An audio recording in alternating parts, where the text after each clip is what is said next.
15 یہ 15 سال کا جب وہ بچہ 15 سال کا ہو جائے تو وہ بالغ ہو جاتا ہے، اگر یہ نشانیاں نہیں بھی آئی ہیں تو، اور یہ لونر کیلنڈر کے حساب سے 15 سال کا مانا جاتا ہے میکسیمم لمٹ، تو پھر روزہ فرض ہو جاتا ہے۔ تو بچوں کو پھر روزے کی ٹریننگ تمیز کی جو عمر ہوتی ہے تب سے دھیرے دھیرے دینا چاہیے، کیونکہ اکثر بچے بچیاں 10 سال کی عمر میں یا 12 سال کی عمر میں بھی بالغ ہو جاتے ہیں، یا 9 سال کی بچیاں بھی بالغ ہو جاتی ہیں، ڈیپینڈنگ کچھ فیملیز کے اس کے اوپر ہوتا ہے، یا کچھ جگہوں پہ ایسا ہوتا ہے۔ اللہ کے رسول صلی اللہ علیہ وسلم نے فرمایا 3 پر سے قلم اٹھا لی گئی ہے، سونے والا جب تک کہ وہ جاگ نہ جائے، بچہ جب تک کہ وہ بالغ نہ ہو جائے، پاگل جب تک کہ وہ سمجھدار نہ ہو جائے۔ اب قلم اٹھا لی یعنی اس کا حساب نہیں لکھا جاتا، گناہ نہیں لکھے جاتے اس کے، یہ اللہ تعالیٰ کی طرف سے رحمت ہے۔ اور کس پر روزے رکھنے کا وقتی طور پہ چھوٹ ہے؟ ایک مسافر، ایک بیمار، عورتیں جو حیض یا نفاس میں ہو، اور نفاس کی میکسیمم لمٹ 40 ہے اور منیمم جب بھی آپ کے پیریڈز ختم ہو جائیں۔ تو مسافر اگر ہمارا ٹریول میں روزہ رکھنا چاہے انسان رکھ سکتا ہے، لیکن اگر چھوڑنا چاہے تو چھوڑ بھی سکتا ہے۔ جب وہ اپنا سفر شروع کرتا ہے اور وہ سفر کے دوران اس کو محسوس ہو کہ وہ روزہ رکھے ہوا تھا لیکن اس کو روزے کی مشکل ہو رہی ہے تو سفر کے دوران وہ روزہ توڑ سکتا ہے۔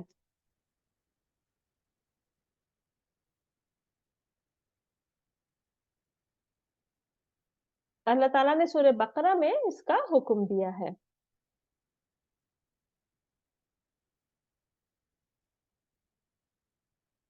اور اپنے جو روزے ہیں انسان کو کیسے وہ مکمل کرنے، نفاس اور حیضہ عورتیں انہیں بعد میں پورے کرنے ہیں۔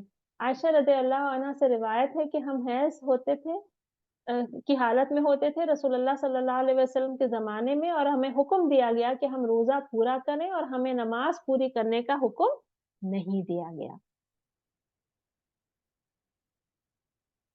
اور ایک اور حدیث سے ہمیں پتہ چلتا ہے، آپ صلی اللہ علیہ وسلم نے فرمایا کہ ایسا نہیں ہے جب تم میں سے کوئی حیضہ ہوتی ہے تو وہ نماز اور روزہ نہیں رکھتی، یہ معنی ہے دین میں نقص کا، یعنی عورتوں میں یہ نقص ہے کہ ان کی عبادتوں میں کمی ہو جاتی ہے، تو اس نقص کو ہم پورا کیسے کریں؟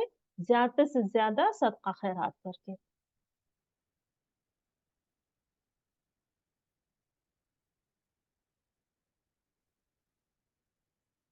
اور بہت بوڑھا انسان جو روزہ نہیں رکھ سکتا، یا ایسا بیمار انسان جس کے لیے روزہ رکھنا مشکل ہے، تو پھر اس کے لیے ہم کیا اس کا اللہ تعالیٰ نے ہمیں چھوٹ دی ہے، فدیہ کی چھوٹ دی ہے۔ یعنی بہت سے لوگوں کو ڈائبٹیز کے ایشوز ہیں یا کوئی اور ایسی بیماری ہے کہ وہ روزہ نہیں رکھ سکتے اب، تو ان کو ہر سال پھر فدیہ دینا چاہیے جتنے روزے ان کے چھٹے ہیں۔ فدیہ آدھا سا کھانا ہے جو لوگ کھاتے ہیں، عام طور پہ تقریباً 1.5 کلوگرام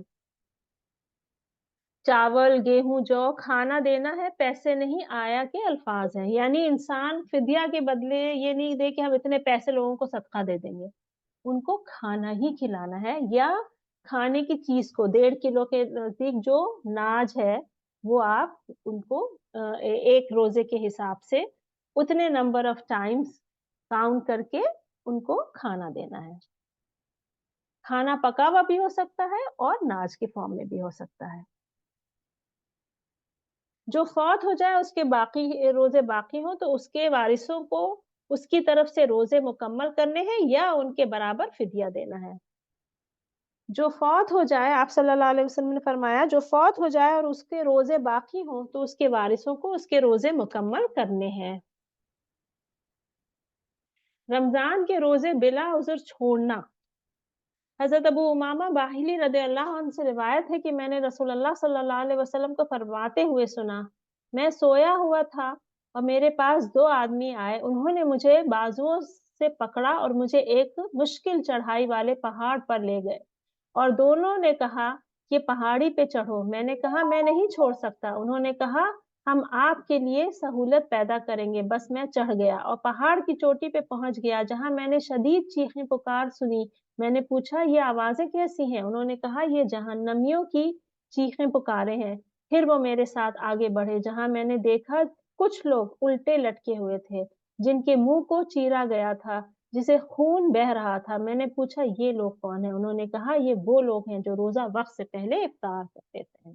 تو وقت سے پہلے افطار کرنا کتنا یعنی گناہ ہے، روزے کو توڑنا، تو روزہ نہ رکھنا، کچھ لوگ ارادہ ہی نہ کریں تو ان کے لیے کتنا سخت عذاب ہوگا۔ اللہ تعالیٰ ہمیں معاف کرے ایسی سستی سے۔ اور روزہ چاند دیکھنے سے شروع ہوتا ہے اور چاند دیکھنے سے مکمل ہوتا ہے۔ یعنی آپ صلی اللہ علیہ وسلم نے فرمایا مہینہ 29 رات یعنی دن کا بھی ہو سکتا ہے تو نہ روزہ رکھو جب تک کہ تم چاند نہ دیکھ لو، اور اگر آسمان بادلوں سے گھرا ہو تو شعبان کا پورا کرو 30 دن۔ یعنی جس جگہ کے لوگ ہیں، اگر ان کی کوئی کمیونٹی ہے، کوئی کمیٹی ہے یا کوئی جس میں انہوں نے اعلان کیا کہ انہوں نے آج چاند دیکھ لیا، رائٹ، تو وہ ہمیں پھر اس کو فالو کرنا ہے، پھر ہمیں اس میں اختلاف میں نہیں پڑنا۔ جس جگہ آپ رہتے ہیں اس جگہ اگر چاند ہو جائے تو آپ کو وہاں اس کے ان لوگوں کے حساب سے روزہ رکھنا ہے، نہ کہ کسی اور جگہ کے۔ اور اس سے ایک تو یہ کہ ہمارا دین آسان ہے، کوئی یہ نہیں کہہ سکتا کہ ہمارے پاس خبر نہیں پہنچی، ہمیں کیسے پتا چلا چاند ہوگا کہ نہیں ہوگا۔ آپ سوچے پہلے زمانے میں اگر مکہ میں چاند ہوتا تھا تو دوسری جگہ خبر پہنچتے پہنچتے وقت لگتا تھا۔ یہ تو آج کا دور ہے نا، انٹرنیٹ کے زمانے میں ہمیں پتا چل جاتا ہے کہ کہاں چاند ہوا کہاں نہیں۔ اور آج بھی اگر کوئی ایسی جگہ رہ رہا ہے جہاں اس کا کوئی انٹرنیٹ کا کنیکشن نہیں ہے یا کوئی اس کے ذریعہ نہیں ہے کہ لوگوں سے دوسری جگہوں سے پتا کرے کہ چاند ہوا کہ نہیں، تو وہ کیسے دیکھے گا؟ دین ہمارا بہت سادہ ہے، سمپل ہے، اس کو ہمیں کنفیوز کر کے بہت زیادہ کمپلیکیٹڈ نہیں بنانا چاہیے۔ اور اسی طرح اگر چاند ہونے کا وقت تھا لیکن بادل آ گئے، بارش ہو گئی، چاند نہیں دکھا، چاند نہیں دکھا تو چاند نہیں ہوگا۔ پھر ہمارے حساب سے ہمیں اگلے دن روزہ رمضان نہیں شروع کرنے، ایک دن بعد شروع کرنے، پھر رمضان کا پھر وہ 30 دن پورے کرنے، اور 30 کے بعد پھر روزہ رکھنا ہے، پھر چاند ہو یا نہ ہو، کیونکہ 30 سے زیادہ مہینہ 31 کا نہیں ہوتا ہمارے یہاں۔ اور ویسے ہی عید کے لیے بھی ہے۔ اور اپنے ملک اور اپنے شہر کے لوگوں سے اختلاف نہیں کرنا چاہیے انسان کو، اور چاند دیکھنے کی دعا پڑھے، کوشش کرے کہ باہر جائے انسان، ویسے تو ہر مہینے ہی یہ دعا پڑھی جاتی ہے لیکن رمضان کے روزے کی خاص اہمیت ہے، اور اس میں آپ دیکھیں، اور اس کی ہے اللہم احللہ علینا بالیمن والایمان والسلامۃ والاسلام ربی وربک اللہ۔ اے اللہ اس سے ہم پر فضل اور ایمان کے ساتھ اور سلامتی اور اسلام کے ساتھ طلوع فرما، ہمارا اور تیرا رب اللہ ہی ہے۔ اور یہی توحید ہے کہ چاند جو ہے وہ اللہ کی تخلیق ہے، رائٹ، اس کا بھی رب اللہ ہی ہے۔ لوگوں نے چاند کو کی عبادت کرتے ہیں، رائٹ، کچھ لوگ چاند کی پوجا کرتے ہیں اور یہ دعا اس کی نفی کرتی ہے۔ اور روزے کی نیت کب کریں؟ سحور کے وقت، فجر کی اذان سے پہلے اگر کسی نے روزے کی نیت نہیں کی تو پھر اس کا روزہ نہیں ہوتا۔ مثلا اگر ہم پیریڈز میں تھے اور ہم نے روزے کی نیت کر کے نہیں سوئے، فجر کی اذان ہو گئی، صبح 10 بجے خیال آیا کہ اب ہم نیت کر کے روزہ رکھ لیتے ہیں، تو اس دن کا روزہ پھر نہیں ہوتا۔ فرض روزہ فجر کی اذان سے پہلے نیت کر کے سونا ہے، ہم یہ نیت کر کے سوئیں کہ ہم کل روزہ رکھیں گے، انلیس کے پیریڈ شروع ہو گئے یا نہیں ختم ہوئے تو دوسری بات ہے۔ انسان ہر روز فجر سے پہلے روزے کی نیت کرے یا رمضان کے پورے روزے کی نیت کرے پہلے روزے کی فجر سے پہلے، اور اگر بیچ میں روزہ چھوٹ جائے تو نیت دوبارہ کرے۔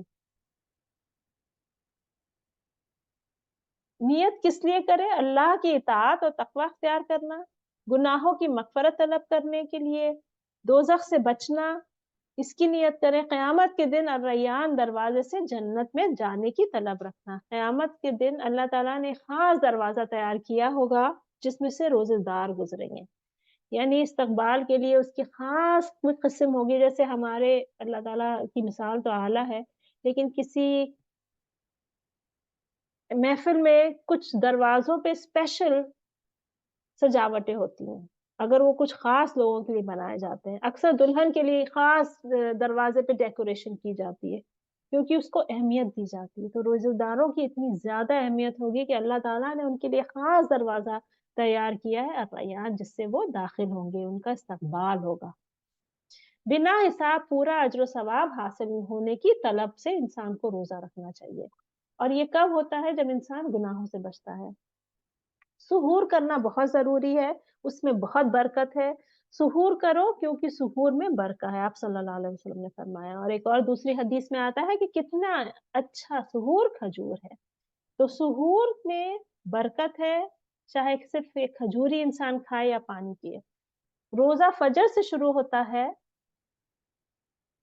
سورہ بقرہ میں اللہ سبحانہ تعالیٰ فرماتے ہیں، اور کھاؤ پیو حتیٰ کہ فجر کی سفیدی کا دھاگا اندھیرے کی کالی دھاگے سے واضح ہو جائے، پھر روزہ مکمل کرو رات تک، اور بیویوں سے اس وقت ہم بستری نہ کرو جبکہ تم مسجد میں اعتکاف میں ہو، یا اللہ کے حدود ہے۔ ایک تو اس سے یہ پتہ چلتا ہے کہ روزہ فجر کی وقت سے شروع ہوتا ہے۔ دوسرا ہمیں یہ پتہ چلتا ہے کہ رمضان کے اعتکاف میں انسان جب جتنے دن کی نیت کرتا ہے اتنے دن پھر وہ جماع نہیں کر سکتا، اپنی بیوی کے ساتھ جنسی تعلق نہیں قائم کر سکتا اعتکاف کے دنوں میں۔ اور تیسرا یہ پتہ چلتا ہے کہ اعتکاف مسجد میں ہی ہوتا ہے۔ بعض لوگ گھر کے اندر کوئی کونا بنا کے بیٹھ جاتے ہیں اور یہ سوچتے ہیں کہ ہمیں اعتکاف کا ثواب مل جائے گا، یہ اعتکاف نہیں ہوتا۔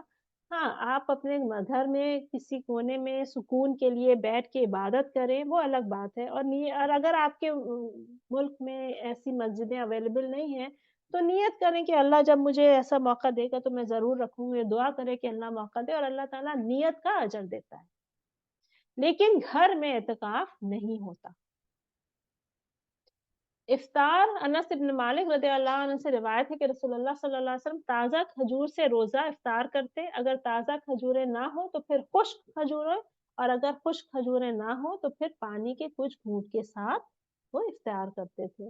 اور انسان افطار کر کے پہلے نماز پڑھے اور پھر انسان کھائے پیے تو بہتر ہوتا ہے۔ 3 لوگ ایسے ہیں جن کی دعا نہیں رد کی جاتی۔ ایک انصاف پسند حکمراں، روزے دار جب وہ اپنا افطار کرتا ہے، اور مظلوم شخص کی دعا یہ بادلوں کے اوپر اٹھتی ہے اور اس کے لیے آسمانوں کے دروازے کھول دیے جاتے ہیں، اور رب پاک فرماتا ہے میری ذات کی قسم میں تجھ کو جواب دوں گا چاہے وہ تھوڑی دیر کے بعد ہی ہو۔ تو اس سے ہمیں یہاں کیا پتہ چلتا ہے کہ روزے دار جب وہ اپنا افطار کرتا ہے اس وقت کی دعا قبول ہوتی ہے، تو اس وقت باتوں میں نہیں گزارنا چاہیے بلکہ دعاؤں کے ساتھ اس کو وقت گزارنا چاہیے۔ اللہ کے رسول صلی اللہ علیہ وسلم فرماتے ہیں لوگ جب تک افطار میں جلدی کرتے رہیں گے ان میں خیر اور بھلائی باقی رہے گی، یعنی مغرب کی نماز کے وقت مغرب کے وقت فوراً روزہ افطار لیں، اس میں ڈیلے نہیں کرنا چاہیے۔ اذان کی آواز آئے تو نہیں آئے تو اس میں ڈیلے نہیں کرنا چاہیے، ہم روزہ ضرور وقت سے افطارنا چاہیے انسان کو۔ کچھ لوگ ہیں جو روزہ بہت ڈیلے کر کے افطارتے ہیں، ان کی طرح ہمیں نہیں ہونا، اور افطار کے وقت کی دعا پڑھا کریں، یاد کریں۔ رمضان کی تیاریوں میں سے یہ بھی ایک تیاری ہے کہ یہ دعا ہم یاد کریں، اور یہ کیا ہے؟ ذهب الظمأ وابتلت العروق وثبت الاجر انشاءاللہ، یعنی انسان کی پیاس چلی گئی، رگیں تر ہو گئی اور اجر ثابت ہو گیا اگر اللہ نے چاہا۔ تو انسان جو یہ دعا کرتا ہے یہ اللہ سے اجر کی دعا ہے، کی امید ہے، اور اللہ تعالیٰ امید پوری کرنے والا ہے۔ ضرورت سے زیادہ نہیں کھانا چاہیے۔ ابن آدم اپنے پیٹ سے بڑھ کر کوئی بھی بدتر برتن نہیں بھرتا۔ اوور ایٹنگ رمضانوں میں اوائڈ کریں۔ اللہ تعالیٰ نے فرمایا اور کھاؤ پیو اور اسراف نہ کرو، بے شک جو اسراف کرتے ہیں اللہ ان سے محبت نہیں کرتا۔ کھانا ضائع ہونے سے انسان کو بچنا چاہیے کرنے سے۔ وقت کی بربادی سے بچیں، فضول کے پروگرام دیکھنے وغیرہ سے بچیں، اس سے روزے کا ثواب کم ہو جاتا ہے یا ختم ہی ہو جاتا ہے۔ میوزک سے بچیں کیونکہ جس کان میں میوزک جائے گی اس میں قرآن نہیں جا سکتا۔ ذہن اس وقت قرآن کی طرف یا اللہ کو بھلا دینے والا یہ عمل ہوتا ہے، اور ایک لمحے کے لیے بھی اللہ کو بھلا دینا عیب ہے، برائی ہے۔